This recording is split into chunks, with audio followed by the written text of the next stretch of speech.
Good evening students. Today I have brought the invitation for you.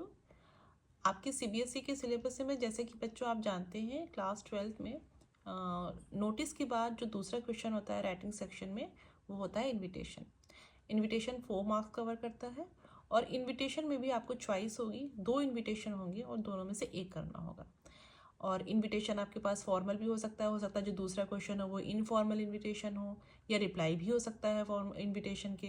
तो आज हम आपको बताने वाले हैं कि फॉर्मल इनविटेशन में कैसे आपको उसका क्या फॉर्मेट होता है, आप कैसे लिखोगे उसको. अब पहली चीज़ तो देखिए ये है कि जो फॉर्मल इनविटेशन होते हैं उसमें 2 तरीके के होते हैं, ये ध्यान रखिएगा. एक होता है कार्ड स्टाइल में और दूसरा होता है एक लेटर स्टाइल में भी होता है. जो कार्ड स्टाइल में होता है वो आज हम पढ़ने जा रहे हैं. ठीक है. अब ये जो फॉर्मल इनविटेशन होता है ये एक सिंगल सेंटेंस प्रेजेंटेशन होता है जो कि 3rd पर्सन में होता है. ठीक है. और दूसरी चीज़ ये है कि जो फॉर्मल इनविटेशन होते हैं वो प्रिंटेड इनविटेशन कार्ड्स होते हैं और इनका इस्तेमाल जो है वो हम मेहमानों को, गेस्ट को बुलाने के लिए करते हैं कुछ स्पेशल ओकेज़न पे, जैसे कि बर्थडे हो सकता है, वेडिंग्स हो सकते हैं, इनॉग्रेशन हो सकता है शॉप्स का या घर का, ये हो सकता है. अब ये जो फॉर्मल इनविटेशन होते हैं कुछ बहुत ही इंपॉर्टेंट क्वेश्चंस के जो है वो जवाब जो है वो देते हैं, जैसे कि भाई किसने बुलाया है, कौन इनवाइट कर रहा है, कब इनवाइट कर रहा है, कहाँ इनवाइट कर रहा है, किस टाइम पे इनवाइट कर रहा है और उसको इनवाइट करने का पर्पस क्या है. ये सारी चीज़ें इसमें कवर होती हैं. यानी नेम ऑफ द होस्ट होगा, डेट होगा, टाइम होगा, वेन्यू होगा, मतलब कहाँ बुला रहे हैं, किस समय बुला रहे हैं, क्या डेट है.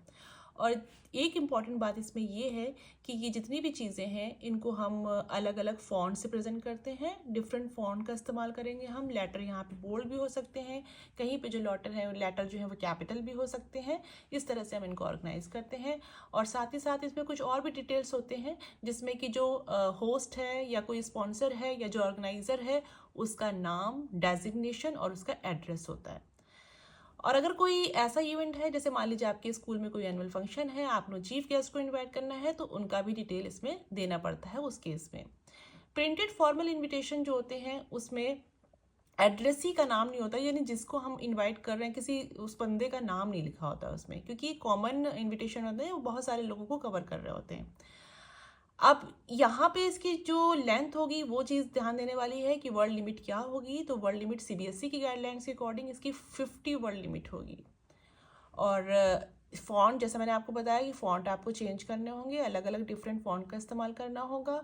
और एक बहुत इंपॉर्टेंट बात है जो आपको ध्यान में रखनी है कि इनविटेशन को आपको बॉक्स में करना होगा. जैसे कि आप ये इनविटेशन देख रहे हैं, इस इनविटेशन को आपने देखा कि ये बॉक्स में लिखा हुआ है मिस्टर एंड मिसेस शर्मा, यानी जो होस्ट है उनका नाम दे दिया है. Request the pleasure of your benign presence on the auspicious occasion of, उस नेम ऑफ द इवेंट उसके बाद लिखेंगे. वो मैरिज भी हो सकती है, इंगेजमेंट भी हो सकती है, हाउस वार्मिंग सेरेमनी भी हो सकती है या बेबी शॉवरिंग भी हो सकती है. ठीक है.